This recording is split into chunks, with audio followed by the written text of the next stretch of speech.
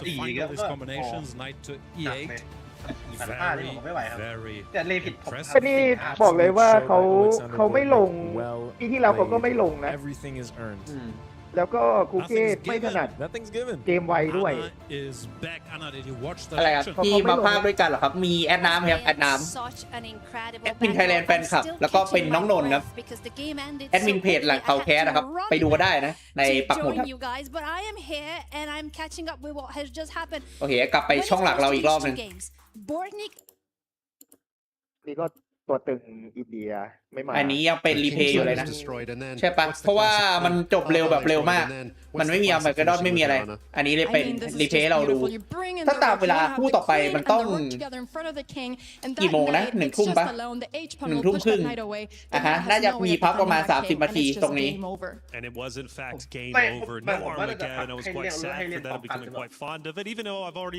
พราะว่าคู่เมื่อกี้จบมาเจอเวยี่ไง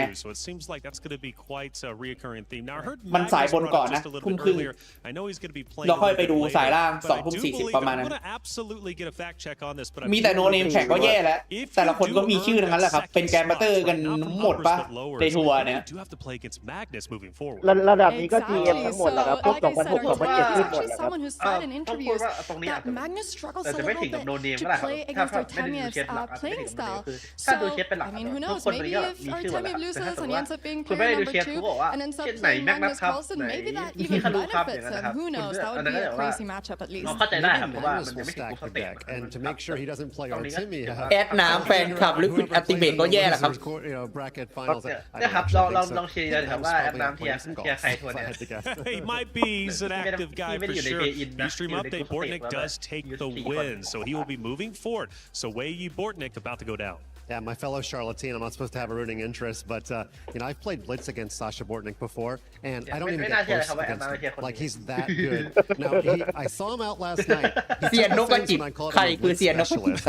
He's like, I'm pretty good at regular chess. And I said, yeah, but you're especially good. I didn't mean it to be a bad term on him. Well, you know what? You said what you said, and you stood 10 toes down. I respect you for that, Mike. Let's take a look at our tournament pick'ems at the very start of the day, even leading up to the event. We asked out there EWC play, who they think is going to win, and well, no surprise, Magnus was 78% of the vote. They think he's going back to back, or 76. คนโหวตแบ็กนัทแชมป์ 76% talking with some of my colleagues, would you take Magnus or the field? This was popular on back when you were probably not even born. Would you take Tiger Woods or the field in golf tournaments? It's come to that with Magnus, and I'm not very good at math, but I can add those numbers up. Magnus would beat the field.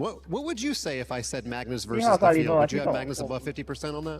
Listen, many times in interviews I've said, no, I'm sure the others can do great, and then I lose every single time I say that. Whenever I bet against Magnus Carlsen, I lose, so I've learned my lesson, and I think Magnus is going to do great, but we'll see. We'll see indeed. I've got a couple of narratives going Magnus's way, but I'll save those for tomorrow's competition when he does in fact pop up. But 76% has voted for him to go back-to-back. Chad, is that accurate? What do you think? Keep the conversation going, but EWC is absolutely incredible. I just mentioned it. EWC Play, you pick your tournament pick'ems, but you can do a lot more. Check it out. Everyone is playing, you're not yet. EWC Play is your all-in-one platform to compete in fantasy, pick'em, and best for a grand total of $3,000 in prize pool. Build your dream fantasy team in 5 different games and track your score with live results tables. Predict the winner of every game, every group stage, and every tournament. Complete daily and weekly challenges to earn boosters that help you climb the global leaderboard. Got what it takes? Join EWC Play now.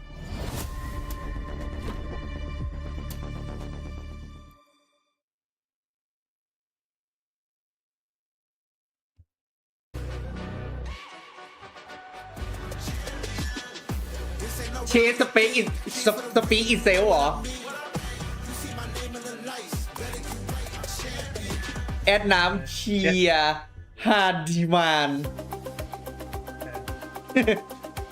นี่มันจะได้มันแต่จริงๆอ่ะที่ผมดูอ่ะWell, it's about that time to roll into another match. These players, they don't get too much time to rest. Hopefully they did their studying offline, so when they hit that stage, they're ready to go against their very next opponent. It's a grueling format, but it would be the other way, right? It's chess and EWC, it's special. Wei Li about to take on Bortnick, who just won over on the beach. I think there's going to be an explosive match. I mean, Bortnick is so strong. He's a player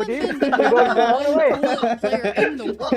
So he's super good with little time. Wei Yi, of course, a very experienced player. He was the first player ever to, or youngest player to reach 2,700 at the time. Very strong classical player, very good at all different types of control. So I think there's going to be an explosive match. Wei Yi's that pedigree. Not many chess records last for more than a decade. Up until years ago, was doing his thing recently.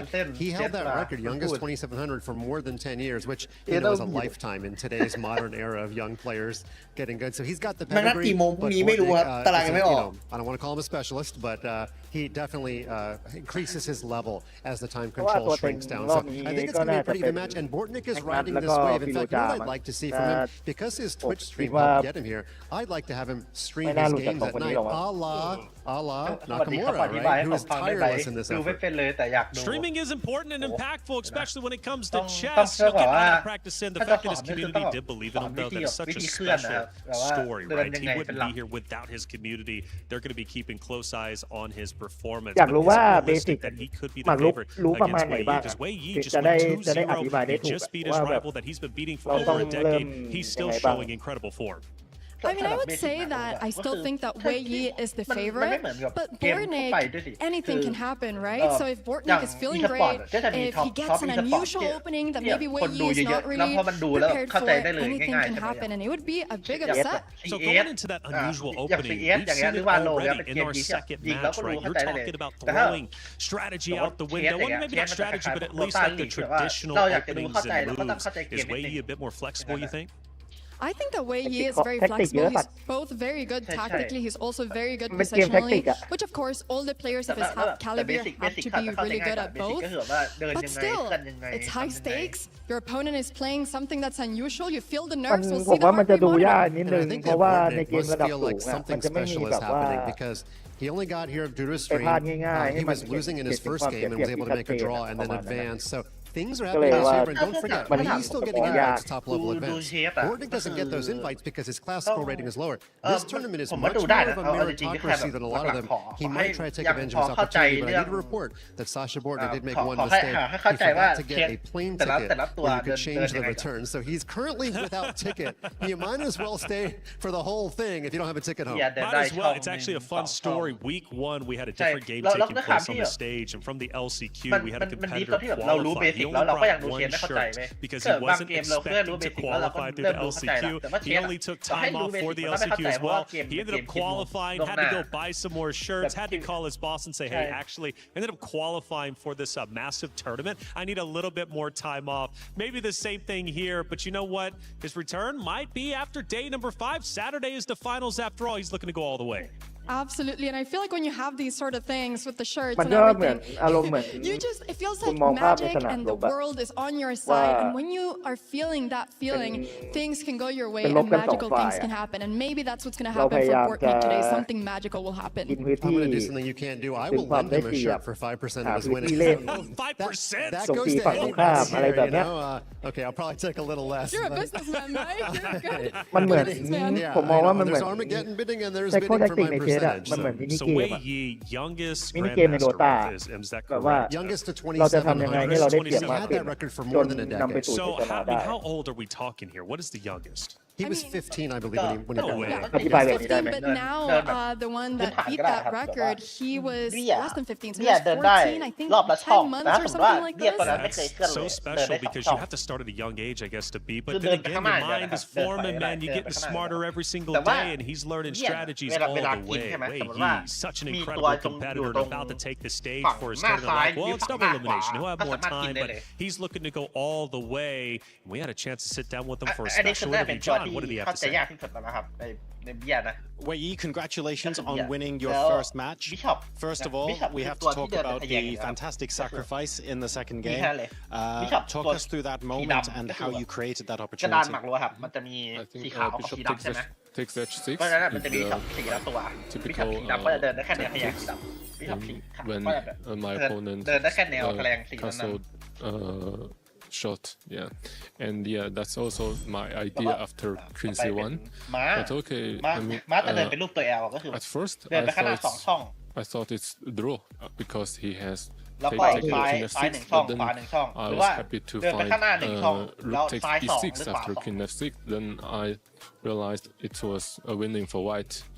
Yeah, so that's why I go for that มี sacrifice. เรือก็จะเป็นเดินเป็นแนวตั้งอย่างเดียวแนวตั้งแนวนอน What of your opponent made you pick the openings that you picked for this match? Did you do anything แนวนอน differently? กับแนวทะแยง No, I think yeah, เป็นแนวนอน Petrov แนว is ตั้งทะแยง also ก็คือ one เดิน of ได้ my ทุกมุมเดินได้ one of the เดินได้ main แบบ weapons of my opponent, ทุก and ยังไงพี่ yeah, but I think C4 was แล้ว not a ไง bad แล้วยังไง try. พี่อันนั้นเรียกว่า I mean, in this line there are some แนวทะแยงบวกแบบมันคือเรือบวกกับบิชอปในตัวเดียวกัน some chances ไปถึ of งตัวไหนนะ attacking.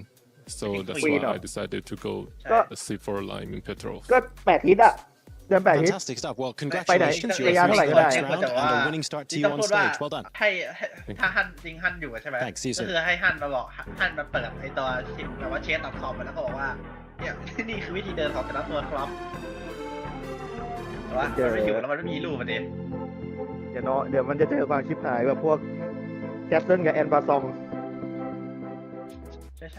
Thank you, John, as always, for the great interview. Nice to hear from his perspective. He took down Yasipenko, but moves forward now. We'll be watching him very shortly going against Bortnick.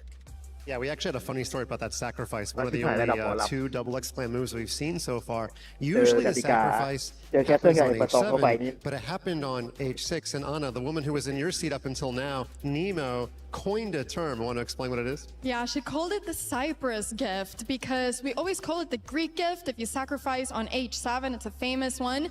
But Cyprus, I mean, it's south of Greece. So she called it the Cyprus gift. So maybe we're coining a new term. Who knows? Yeah, that's cool. Since Wei Yi won both games in Cyprus and now won with the Cyprus sacrifice, I don't think Yasipenko ever wants to hear the word Cyprus from Wei Yi again. Well, there's another matchup that's going to be happening on Stream B, and we're very excited for it. It's going to be Grishik, Artemiev, who are also going to be going down. Winner moves forward to play the winner on our stage.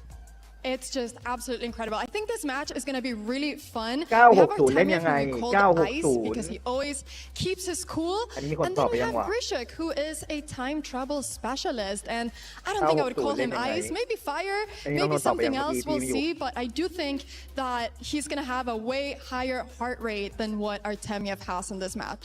Yeah, these two guys likely know each other well. They are countrymen. I do love that Artemian, if you listen to that interview with John Sargent, 960 มันก็คือ he always thanks เหมือน you เค for your สธรรมดา question, เนี่ย even แหละ if your แต่ question ว่า is the most เขา anodyne. จะ How ไม่ are ได้ you ล็อก feeling ตำแหน่ง today? ว่า I love ให้มั that น sort of respectfulness เรีย because ง you แบบ know ว่า a lot of top เรือ grandmasters ไหน they put บิ๊กออก themselves on a little bit of ควีนอะไรประมาณ an เนี้ย echelon ตำ or แหน่ง a มันจะ plateau. He สลับ doesn't กัน do มั่ว that. So I don't know, kind of a big teddy bear if ๆประ you มาณ ask นั้น me. I don't know if that มันจะ translates well to chess against มั one น of the จะ best ปลด preeminent ล็อกจาก blitz players รูป with แบบ Grishuk. แพทเทิร์ We'll น see. เดิมๆเวลาเราเล่น Fire ป might ระมาณ be เนี้ย melting the ไอ้ ice. เค Players ส were already 960 sweating on stage earlier. The pressure hits for sure once you get up there in front of เฮ้ย the audience. The คุย bright แกบิดไม่ lights. โง่ And this นะ is ครับ only step ผมก็ one ใช้นะครับ with our play-ins before moving forward to join the other 14 competitors who are คุย waiting. แกบิดนี่ Only 2 move out หมาก of the คลาส 8 สิกเลยนะครับ today. We haven't crushed any keys yet, but we will.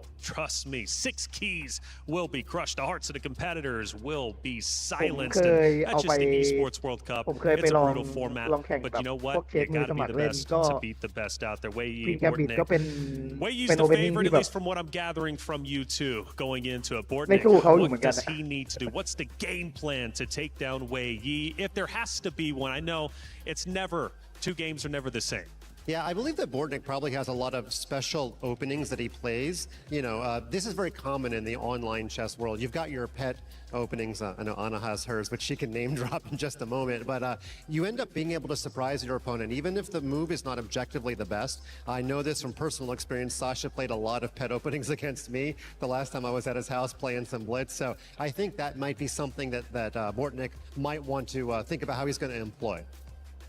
Absolutely. I think he probably will be doing that. But the thing is that he plays so much online chess that he really feels at home there in front of the screen. So maybe psychologically, maybe he has a little bit of an advantage. Who knows? I mean, I'm sure that Bortnick plays way more online than Wei Yi, for instance. Yeah, his workday starts at 10 p.m. That's how these online streamers work. So his only disadvantage is that he's playing around 2 p.m. local time here. Oh, yeah. So he's going to have to get 12 a.m., I would call it for Bortnick for sure. For Bortnick for sure, but it's early, so maybe Wei Yi still has the advantage. After all, they just finished playing. I mean, to go from one stage to the next and then immediately get into it. Stamina in chess, you know, stamina in multiple esports that I cover personally is a very, very real conversation. This is 5 days consistent play, right?